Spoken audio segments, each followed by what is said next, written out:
The Boy Who Lost His Face by Louis Sachar, Chapter 26. It wasn't the curse, David tried to tell himself later as he sat on his bed. I just forgot to screw the nipple on Elizabeth's bottle. It was because the phone rang. The phone had rung, so I was about to screw the nipple on. Then I just forgot about it. It could have happened to anyone. He wondered who it was that had called, then hung up. Maybe it was Mrs. Bayfield. Maybe she had called to make him forget to screw the top on the bottle, so that it would pour all over Elizabeth. No, it couldn't be her, he realized. She only knew his first name. There was no way she could know his phone number. Of course, if she really was a witch, and if she could somehow know the exact moment he'd be getting Elizabeth apple juice, then she could also know his last name, phone number, and who knows what else about him. "Hey, David," said Ricky. He turned and looked at his brother. Ricky was standing in the doorway. His middle finger was raised and pointed at David. Friday morning, David put on what he thought were his best and luckiest clothes. He needed all the luck he could get. Not only was he going to ask Tori for her phone number, but also he had to explain to Mo why he hadn't called Tori last night, not to mention the fact that the curse was back. "No blue jeans?" his mother said when she saw him. He shrugged. "Well, you look very nice," she said. He wore a baggy pair of gray drawstring pants and a long-sleeved pullover shirt with no collar. The shirt had blue and white horizontal stripes. He kept the shirt on the outside of his baggy pants. He wore his regular dirty sneakers. "You look like a stooge," said Ricky under his breath. David ignored him. He didn't care what Ricky thought. All that mattered was what Tori thought. When he got to school, Larry and Mo were waiting by his locker. He took a deep breath and slowly headed toward them. "So what'd she say?" asked Larry. He took another breath. "You better not say you didn't call her," warned Mo. "I didn't call her," said David. "I knew it," said Mo. She turned to Larry. "I told you he'd wimp out." "I didn't know her phone number," David explained. "There were over 2 pages of Williams's in the phone book. What was I supposed to do, call each one?" Mo shook her head in disgust. "You should have found out her phone number before you went home yesterday," said Larry. "How? I couldn't talk to her until 4:17. Look, I'll tell her today. I got it all figured out.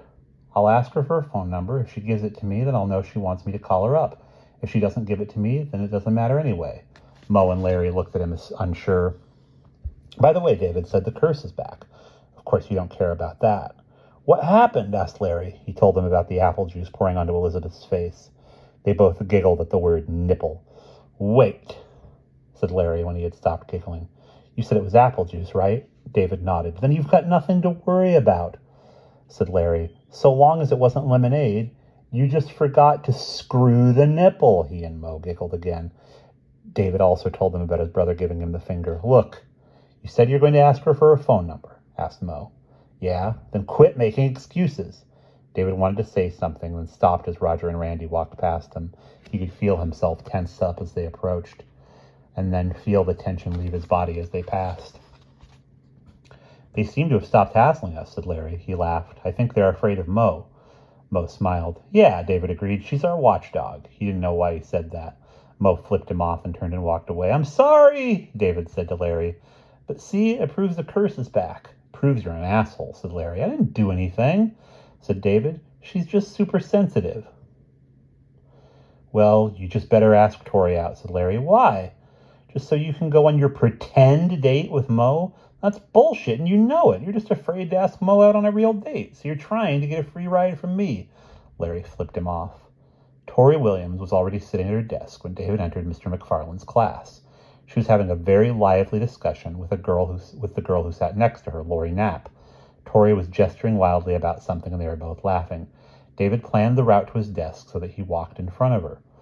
He wanted to see how she'd react to him. She didn't react at all. She just kept talking to Lori. As near as David could figure, they were talking about nose jobs. He sat down at his desk and leaned back in his chair. It didn't matter anyway. He didn't have to ask her out anymore. She'd probably just flip him off too. "Is that it?" he wondered. "Is the whole world going to give me the finger? Is that my punishment?" He imagined that for the rest of his life, wherever he went, to the store, to the park, everyone who saw him would say, "Oh, you're David Ballinger," then flip him off. He'd get on a bus, and all the passengers, plus the driver, would point their middle fingers at him. He'd go to a baseball game, and suddenly the whole crowd would stand and shout, "Hey, David Ballinger," with their middle fingers raised high in the air. His chair toppled over. He fell on his back with his legs in the air. "Mr. Ballinger," said Mr. McFarland. He scrambled to his feet and quickly reset the chair. "Excuse me," he said. After class, he remained seated and watched Tori walk out of the room. She never looked at him. He gathered up his things and headed out. He was halfway to his math class when he stopped and hurried back the other way. He slowed down when he saw Tori. He walked behind her for a while, watching her red hair bounce and flow across the back of her yellow shirt. He stepped up alongside her. "Hi," he said. Her green eyes flashed as she turned and looked at him. "Hi," she answered. They slowed their pace. "Did you hurt yourself?" she asked. "No," he shrugged. "It was just sort of embarrassing." He looked at the underside of his elbow, where it had hit when he toppled over in his chair. There was a grayish mark on the shirt. "That's a pretty shirt," she said. "Thanks. It's my lucky shirt. It's nice. You look like a Greek poet." He smiled. "You want to know why I wore my lucky shirt?" "Why?" They stopped walking. "Well, there was something I was going to ask you," he said, "except it doesn't matter, because now I don't have to ask you anymore." "I wanted to ask you something too," said Tori. The bell rang. All around them, kids scurried into classrooms. "What do you want to ask me?" asked David. Tori smiled. "You tell me what you were going to ask me." David folded his arms in front of him. "It doesn't really matter now," he said, "but I was going to ask if you had a phone."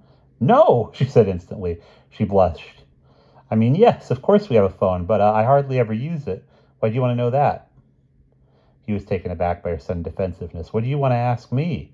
he asked. "Is Maureen your girlfriend?" "Maureen?" he asked. "Mo? No, she's just a friend." Tori pushed one side of her mouth with her tongue. She looked toward a classroom as if she needed to be going. David uncrossed his arms, nervously put his hands behind his back and stretched. "The reason I was wondering if you had a phone," he said, "was because I was just sort of wondering what your phone number was. I mean, I might want to call you up sometime to find out about homework or, ask you out or something. And there's probably a lot of Williamses in the phone book." Her green eyes were looking right at him. "You want my phone number? I guess,"